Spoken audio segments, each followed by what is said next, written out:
শুভের মধ্যে বিভিন্ন রকমের প্রশ্ন থাকে এবং তার মধ্যে একটা পরিচিত প্রশ্ন হচ্ছে যোনিপথ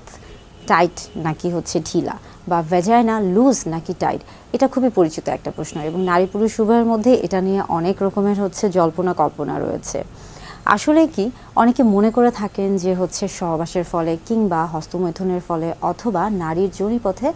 যখন প্রয়োজন হয়ে থাকে, অর্থাৎ যেমন যখন মাসিকের সময় যখন মিনস্ট্রুয়াল কাপ ব্যবহার করা হয়ে থাকে বা টেম্পন ব্যবহার করা হয়ে থাকে, এই যে সরঞ্জামাদিগুলো যখন ব্যবহার করা হয়ে থাকে তখন হয়তোবা যোনিপথের যে তখন হয়তোবা যোনিপথটি লুজ হয়ে যায়। এটা এক ধরনের ভুল ধারণা। আবার অনেকে মনে করে থাকেন যে হচ্ছে, বিশেষ করে বেশিরভাগ মানুষই মনে করে থাকেন যে যারা ভার্জিন বা যারা হচ্ছে কুমারী রয়েছেন কিংবা যাদের এখন পর্যন্ত সহবাসের তেমন কোনো হচ্ছে অভিজ্ঞতা নেই, সেই ক্ষেত্রে তাদের ক্ষেত্রে ভ্যাজাইনা টাইট হয়ে থাকে বা হচ্ছে ভ্যাজাইনা লুজ হয় না, বা তাদের মধ্যে হচ্ছে ভার্জিনিটি লস হয় না। আবার একইভাবে এই ভ্রান্ত ধারণা অনেকের মধ্যেই আছে যে প্রথমবার সহবাসের ক্ষেত্রে যখন প্রথমবার একজন নারী সহবাস করছে এবং সেই ক্ষেত্রে তার ভ্যাজাইনা বা যোনিপথ তার হচ্ছে ভার্জিনিটি লস করছে এবং সেই ক্ষেত্রে তার যে ভ্যাজাইনার যে টাইটনেসটা আছে সেটা হচ্ছে আস্তে আস্তে লুজ হতে থাকে। এবং আরও অনেকের মধ্যে আরও একটা ভ্রান্ত ধারণা রয়েছে যে যতবার সহবাস করা হবে কিংবা যত বেশিবার সহবাস করা হবে কিংবা যত জনের সাথে সহবাস করা হবে সেই ক্ষেত্রে কিন্তু ভ্যাজাইনা বা যোনিপথ লুজ হতে থাকবে বা হচ্ছে সে তার টাইটনেসটা ধরে রাখতে পারবে না। এবং এই সবগুলির সাথে আরও একটা বিশাল বড় ভ্রান্ত ধারণা আছে, সেটা হলো যে যোনিপথে ব্যবহারের জন্য যখন প্রয়োজন, যেমন ধরুন মাসিকের সময় বিভিন্ন ধরনের সরঞ্জামাদি ব্যবহার করা হয়ে থাকে, যেমন মেনস্ট্রুয়াল কাপ বা টেম্পন, বা অনেক সময় হচ্ছে হস্তমৈথুনের সময় বিভিন্ন রকমের সেক্স টয় ব্যবহার করা হয়ে থাকে বা ফিঙ্গারিং করা হয়ে থাকে, কিংবা সহবাসের সময় হচ্ছে নিজেকে সহবাসের সময় নিজেকে সুরক্ষিত রাখতে ফিমেল কন্ডোম ব্যবহার করা হয়ে থাকে। এই উপাদানগুলো ব্যবহার করার ফলে অনেকেই ভাবেন যে নারীর যোনিপথের যে হচ্ছে টাইট ভাবটা রয়েছিল সেটা হয়তো বা হারিয়ে যাবে এবং ভ্যাজাইনাটা লুজ হয়ে যাবে। এই প্রত্যেকটা ধারণাই কিন্তু একেবারে ভ্রান্ত ধারণা, অর্থাৎ এই সবগুলোই কিন্তু একদমই ভুল এবং আসলেই ভুল। তাহলে সঠিকটা কি বা সঠিক ধারণাটা কি? ভ্যাজাইনা বা যোনিপথ মূলত একটি ইলাস্টিক অর্গান এবং সৃষ্টিকর্তা এই অর্গান বা এই অংশটিকে এমনভাবে তৈরি করেছেন যখন এটা প্রয়োজন তখন এটা প্রসারিত হতে পারে এবং আবার সংকুচিত হতে পারে। যেমন যখন মাসিকের সময় বিভিন্ন ধরনের প্রয়োজনীয় সরঞ্জামাদি ব্যবহার করতে হয়, যেমন মেনস্ট্রুয়াল কাপ কিংবা ট্যাম্পন ব্যবহার করতে হয়, অথবা সহবাসের ক্ষেত্রে নিজেকে সুরক্ষিত রাখতে যখন নারীদের জন্য ব্যবহৃত কন্ডোম ব্যবহার করতে হয়, অথবা হস্তমৈথুনের সময় অনেকেই সেক্স টয় ব্যবহার করে থাকেন কিংবা ভাইব্রেটরও ব্যবহার করে থাকেন, সেই সময় কিন্তু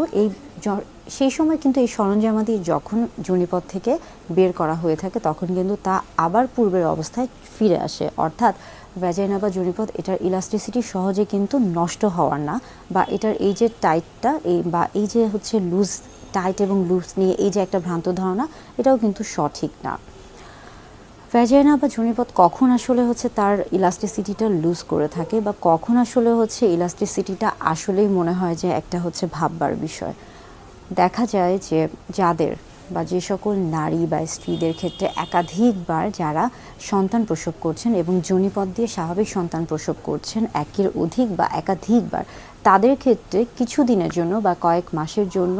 যোনিপথের যে স্থিতিস্থাপকতা থাকে বা ইলাস্টিসিটি থাকে সেটা অনেক সময় কিছুটা আগের থেকে হালকা হয়ে যায়। এটার মূল কারণ হচ্ছে সেখানে যোনিপথে যে মাংসপেশি রয়েছে এটা অনেক সময় হচ্ছে কিছুটা দুর্বল হয়ে যায় এবং যার কারণে কিন্তু অনেক সময় সেই মাংসপেশিগুলো হচ্ছে ছিঁড়ে যেতে পারে বা হচ্ছে কিছুটা ক্ষতিগ্রস্ত হতে পারে এবং কয়েক মাসের মধ্যেই কিন্তু সেটা আবার বিভিন্ন রকমের হচ্ছে চিকিৎসার মাধ্যমে বা হচ্ছে শারীরিক ব্যায়ামের মাধ্যমে সেটা কিন্তু আবার পূর্বের অবস্থায় ফিরে আসতে পারে।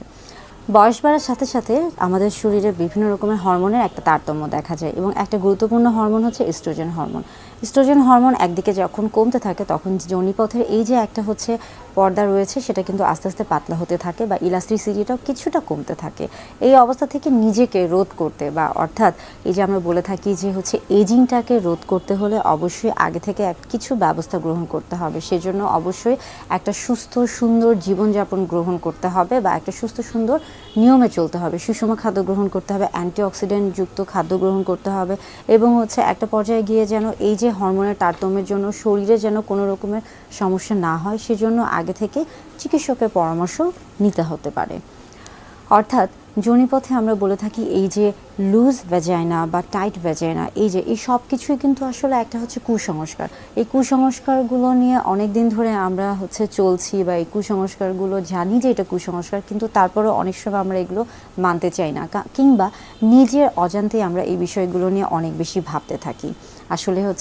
লুজ ভ্যাজাইনা সম্পর্কে যে কুসংস্কারগুলো রয়েছে এগুলো থেকে নিজেকে খুব বেশি এগুলোর সাথে মিলাবেন না, এগুলো থেকে দূরে থাকার চেষ্টা করবেন, এবং অবশ্যই নিজের এবং সঙ্গীর শরীরের প্রত্যেকটা অঙ্গ প্রত্যঙ্গের